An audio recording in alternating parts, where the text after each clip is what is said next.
Welcome to the Church of the Week program on AM 630, The Word. Each week, we highlight a different local church or ministry impacting our community. Now let's welcome our Church of the Week host, Chad Schapiro, and today's guest. Hey everybody, this is Chad Schapiro. Thankful to be host of Church of the Week here on AM 630 The Word. You can also find it on KSLR.com. I have the blessing of being able to work with Texas Baptist, which is a state convention with churches all around this beautiful state of ours, as well as lead Pastor Strong, which is a holistic health for pastors. And I get to work with my brother that's right here. He's part of Texas Baptist too. And he is an incredible partner down here in this area in our region, dealing with church planting. But more than that, he's just a great brother and leader for our convention and for our city. So Daniel, thank you for being here. Daniel De Leon. So I want him to maybe let's get into this before you got this great role of helping all of these incredible church planners. And if you are one, you definitely need to reach out to him, and we'll talk about that. But how did you first come to faith? Did you grow up in a Christian household? Hi.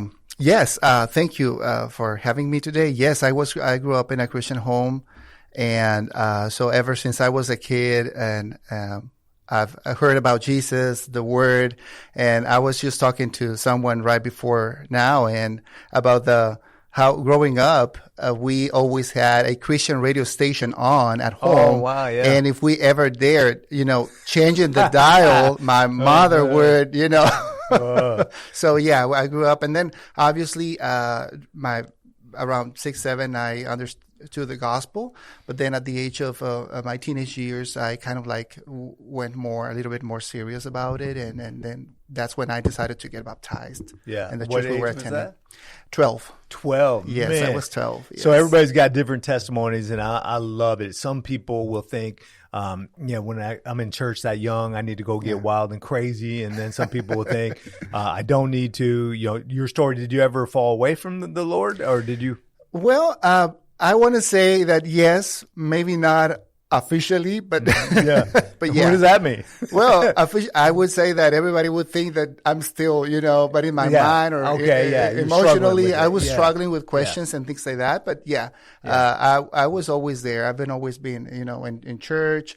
About what you just said, I remember that on one occasion during baptisms, one of the girls said, "I don't want to get baptized because I still want to do stuff." So. And my friends, I thank God for stories like yours of not doing that stuff. I think sometimes we glamorize sin, and we think, I need to have a crazy story, or it's fun, or whatever. But man, it can ruin your life. So those of you guys who are listening that are struggling with sin and afraid that the Lord's going to take away your toys or something like that. It's not a toy. This sin stuff is no joke. It can ruin your life. And so God's not trying to take away anything from you. He's trying to deliver you from something that can just tear our lives inside out. And so thank God that your family was helping you there and to continue. So you got baptized at 12, and then I know you have an incredible life of serving the Lord. Sure. Yeah, it's been amazing. So, and I don't know, I grew up in Mexico in the border town of Reynosa. And so there back then, I'm talking 90s, early 90s, mid 90s. So we had these youth groups coming to the city of Reynosa to do ministry. And so there were groups from the north part of the United States, Canada, including every summertime. And I was invited to work with them to be a translator, to interpret from English into Spanish and go to the colonias, the neighborhoods there. And I was 18, 19, and was one of my first experiences doing ministry, and seeing others work, serve, share the gospel, doing vacation Bible school. And I was just there watching and translating, from one language to another. That was pretty much fun, a lot of fun, but it was also very encouraging to see others coming from so far away to share their faith, to share with people that didn't know, and do something for them. So that was very impactful. Wow, that's awesome. That's awesome. So then you were down there, and then you ended up now working with Texas Baptist. Yeah. But when you were first starting to get active in the ministry, how did you feel God's call for you to maybe do it vocationally? Well, that's an interesting question, because when you grow up in a country like Mexico, like vocational ministry, I want to say, does not really exist. Yeah. Right? Either you are a doctor, you're a lawyer, you are whatever, but not a pastor. Yeah. But anyway, so I was there. I got a degree, and I started working. Obviously, ever since I was the age of 15, I kind of started, doing ministry, helping with youth groups, not only in my church, but also, with other churches in the city. And, but also I love singing, and my pastor heard me sing one time. He said, "You should be a worship leader." So I've got some experience with that as well. How many of you guys want to hear him sing right now? I don't think so. Well, it's been so many. Anybody raise your hand if you're on social media, or if you are not right now. I don't think so. Oh man, because I can't do it. It's been some They'll years. shut the radio. They'll the FCC violation or something if I started singing. They'll be like, no. I want for you to keep your audience. Yeah, we can't do that. But Daniel, he sings. So, but we're not going to do that. Not today. So, Maybe next time. That was a great experience. I was a worship leader at our church there in Mexico from 15 to 25 for 20 years. Wow, 10 years bro, I was a worship leader.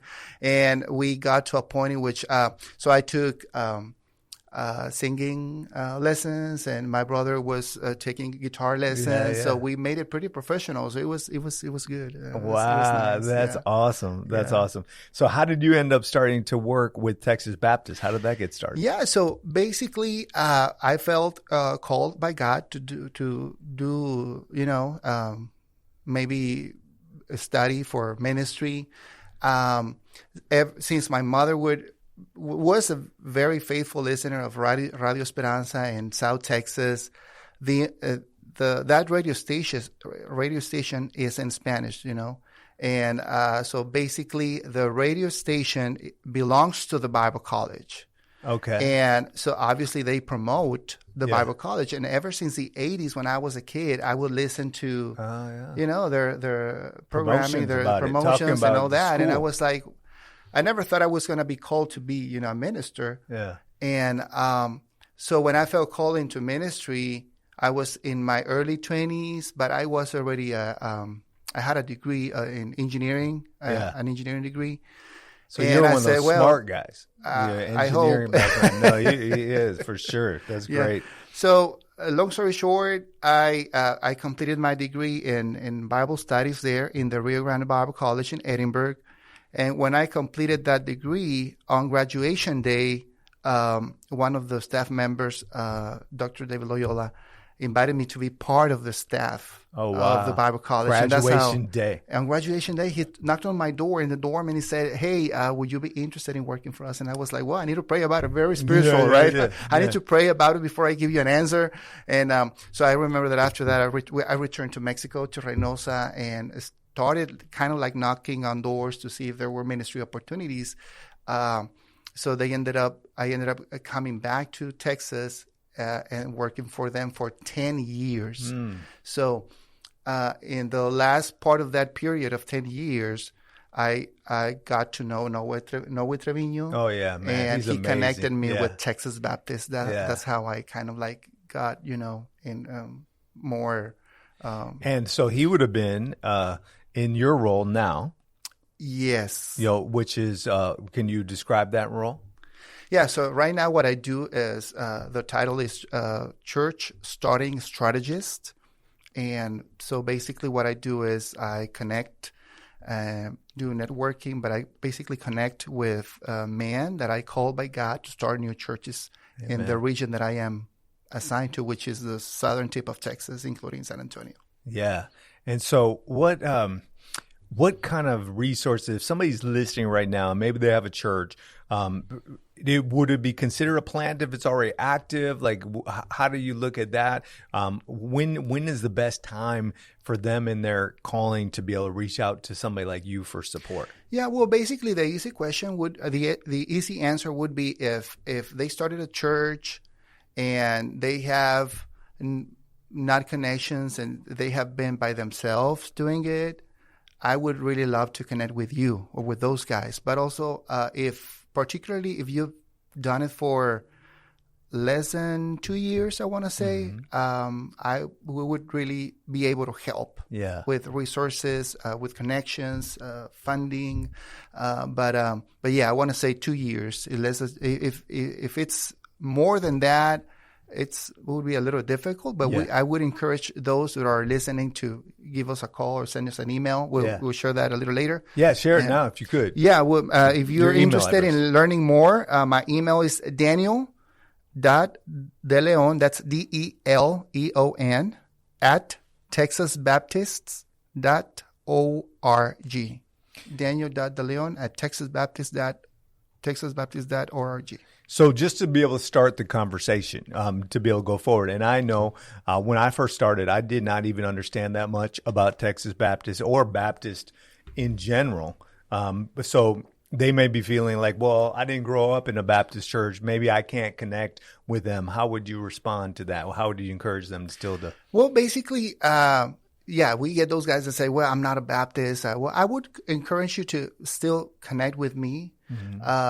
What in my experience doing in this role, what I've seen is that some of those men that have not grown in the Baptist background, they have a little bit of baptism themselves. Yeah. So, without knowing, maybe. Without knowing, because what we live in, the faith, yeah. What we have, the authority of the Bible, salvation in Jesus Christ, the autonomy of the church. Those are Baptist distinctives that a lot of other groups or people will live in, and church planters are okay with, with connecting with organizations that believe in that. So I would encourage you to connect with us anyways to see if we could work together. My wife and I, we were in a YMCA basically with a small little church plant, not familiar with Texas Baptist at all. And what a blessing to be able to be trained, supported, to have a family. If you're out there on your own as a pastor without all that help, you may feel like, hey, at least I get to run the show. But like you mentioned, with the autonomy of the local church as one of the main faith components of Texas Baptist. That is right. Yeah. So no one's going to come in there and be like, ask you to submit your sermon to them. That's true. And some guys, I don't know, sometimes they might, or somebody might have an perception of, if I've connect with the Baptists, they're going to ask me to do this or that. We're not going to ask you to do anything like that, or we're not going to ask you to change your worship style or, your preaching style or anything like that. Yeah. So you're listening to AM 630, The Word, Church of the Week. It's also on KSLR.com. My name's Chad Schapiro, blessed to be the host.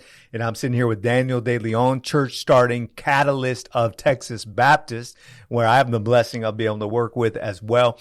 And we're talking about being a church plant, having support, having help, the independence that you may feel by yourself. The one thing that I always think about, Daniel, is when the pastor wants to be independent, but he wants all the people in the church, right, to be submitted to authority and to be able to plug in to community, we should model that. I mean, we get to model that with Texas Baptist of being not under authority of somebody else, but at least in community and in cooperation with other incredible ministries around the city. And there's a lot of churches here in the city that are part of Texas Baptist and the state. All of that together helps support you in different ways. Can you talk about, again, lean into some of the support that we offer? Yeah. So, and I want to say something basically like the simple fact of connecting with other people that are doing what you're doing, that's awesome. I mean, like, it's so helpful because as a church planter, you have questions, probably you're new, or maybe you have studied, or you have, resources available, but it is always good to connect with somebody else who's doing what you're doing, right? Yeah, for sure. Maybe not in the same area of town where you are at, but somewhere else, or maybe across the state of Texas. But that's some of the things that we could offer, the connection, the experience. If you have questions about discipleship, evangelism, I mean, we offer that, and we have people that are experienced in those topics and those aspects of ministry that are willing and able to help you as well. And let me say this too. I get so excited about this topic. So like church planting, most people don't know anything about that. And so if you're trying to do that as a pastor of a church plant, even pastors that that you might have been raised up in their church, I one time had somebody tell me that 97% of pastors probably don't know what it's like to plant. And I was like, what do you mean? It's like, well, they went to seminary and they got their resume and they got a great job at a church and had a building, and you're sitting there all on your own, trying to make it happen there. And that's how much we need to be around other people. And if you're not going to be around people like Daniel and other church planners, then where are we getting our advice from?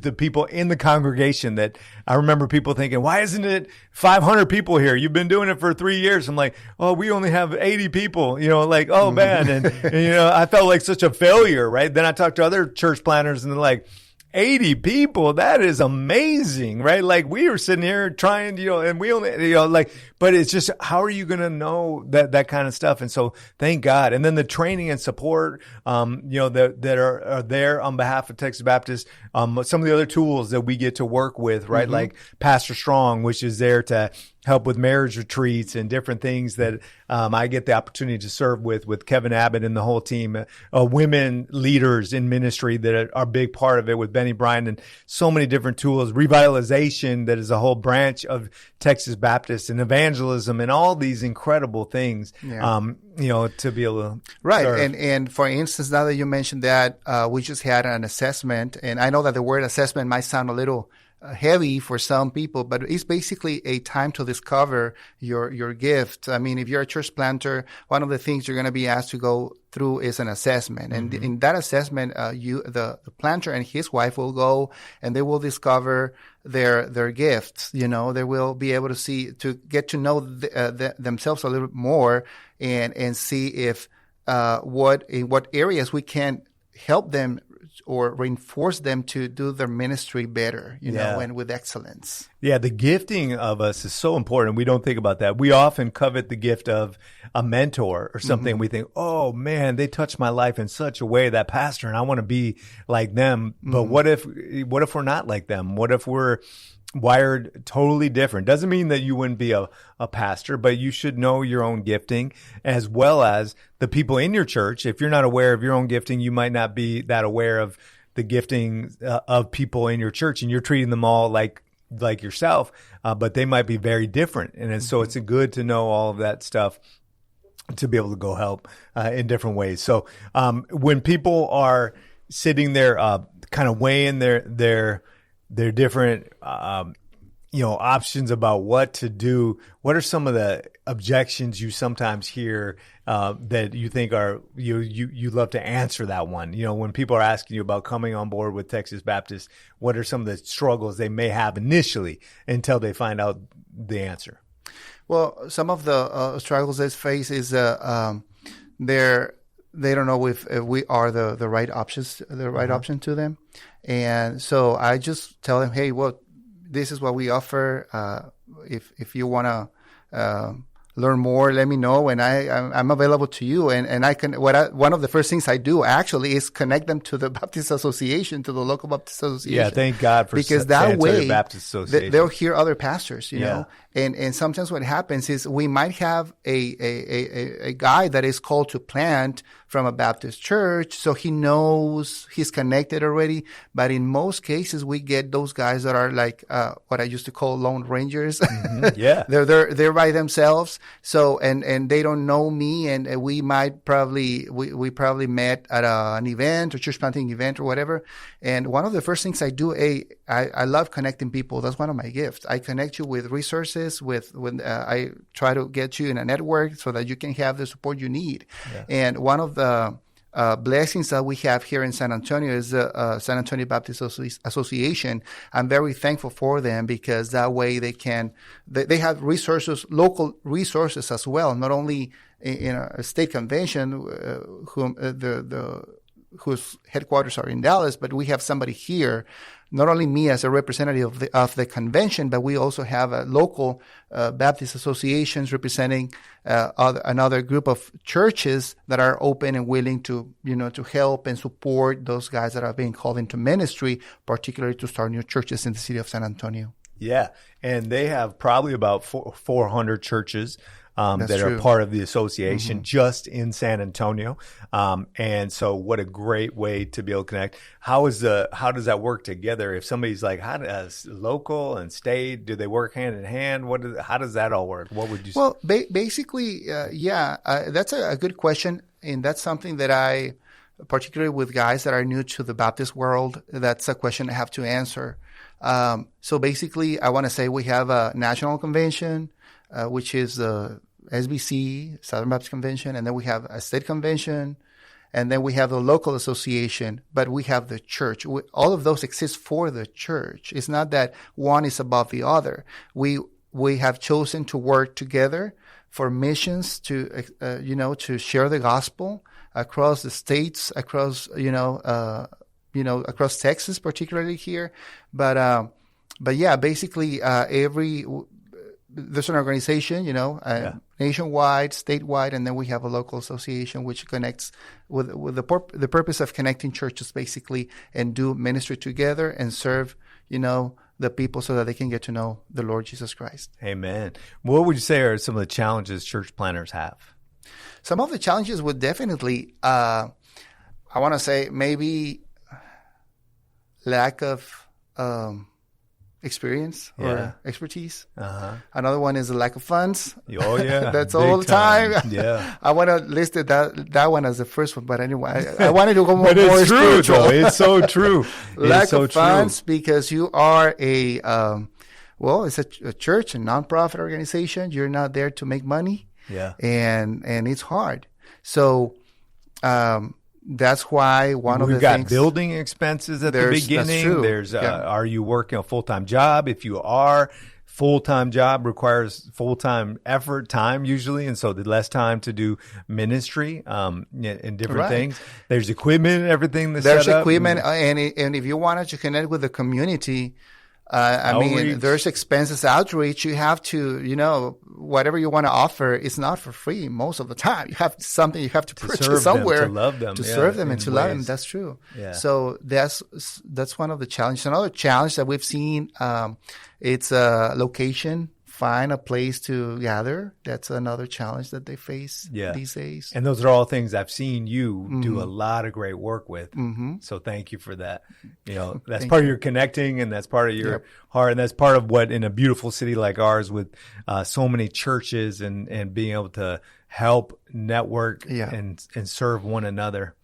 That's great. True. That's true. It's just a lot to it, and we don't want to get slowed down at all for what God is doing in and through you. So it's worth reaching out to Daniel to be able to figure out. And maybe you're in a church where you're not the pastor, but your pastor might fit. Maybe it's a couple years and you've got a small body of believers that are gathering, but some more resources would really help. Tell them again how to get a hold of you. Yeah, my email address is daniel.deleon@texasbaptist.org. The word Texas Baptist is plural at the end. One Baptist, two Baptists.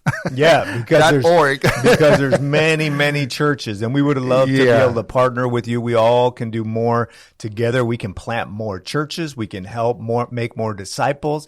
We can reach our communities and serve the hurting, the broken, the frustrated, the stressed that we're called to do. And we would love to be able to work with you. So thank you, my friend, for being on here. You did an amazing job. Thank you. God bless you guys. Reach out to Daniel. Take care. God bless. Thanks for joining us this week for Church of the Week. Please visit us online at am630theword.com for more information or to listen to previous Church of the Week programs. If you would like to recommend your church be featured on a future program, please email us at churchoftheweek@kslr.com.